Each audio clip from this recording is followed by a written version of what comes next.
احنا وعدنا ان احنا النهارده ان شاء الله هنعمل الليمون اللي بالعصفر. الليمون كتير وسعره حلو قوي، الكيلو منه ب5 جنيه، الواحده كده قد التفاحه زنبقي، بصي اصفر وجميل بيبرق زي الفل.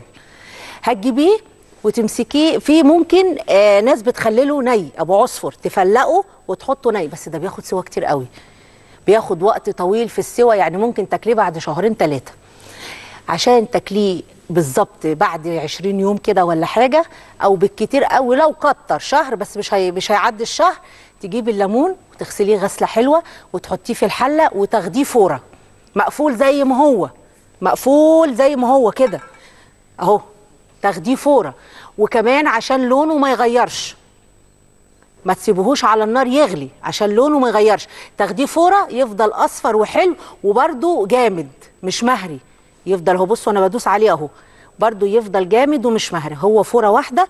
وبعد كده بتغسليه وتغيري له ميته، وتاني يوم بتمسكيه تخلليه.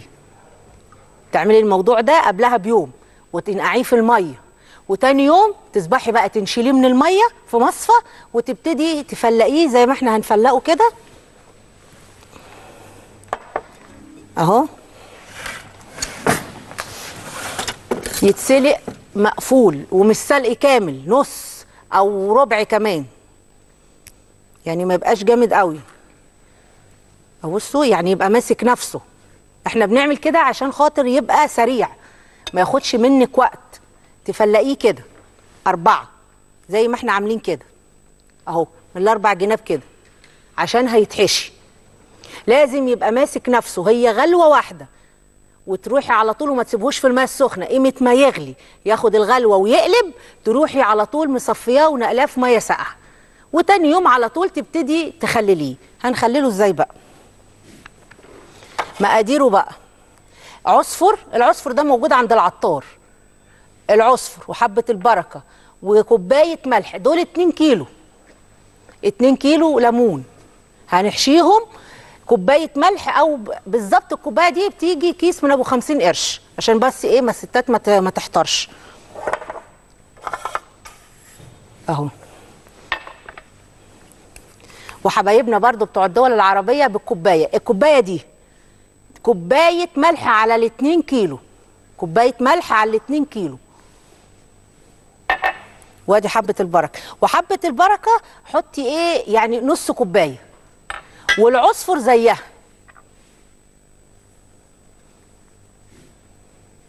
ونقلب ده كله بقى في قلب بعضه كده، العصفر والملح وحبه البركه في قلب بعضه، والبرطمان يكون نضيف ومتنشف وزي الفل برضه. كل التخليل في ازاز، اي حاجه هتخلليها ازاز، تحطيش في بلاستيك خالص. البلاستيك بيخلي الحاجه تتهري وما تبقاش حلوه، وفي نفس الوقت الازاز نضيف وجميل وبيخلي الحاجه ريحتها حلوه وما بيبوظش. وتحشي كده وارمي بقى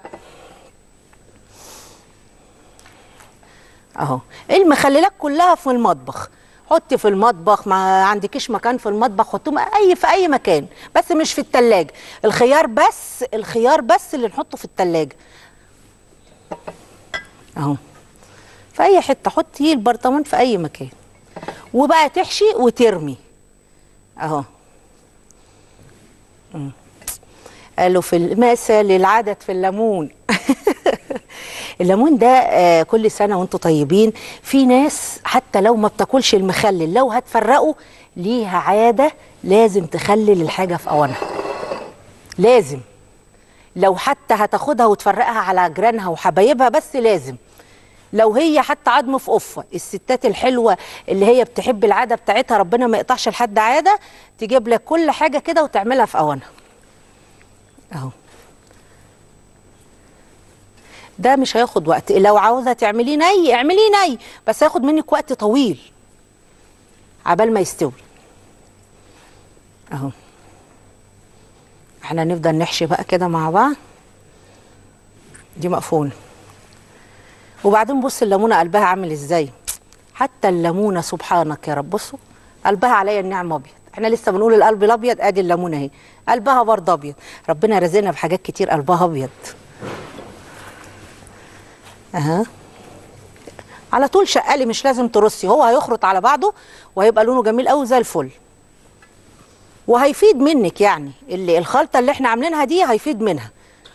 مش هنحطها برضو كلها عشان في ناس ما تحبوش حادق قوي، يعني مش اللي يفيد منك تروحي كبه عليه، لا، ادام مليتي قلب الليمونه ما تحطيش تاني، يكفي قلب الليمونه يكفي.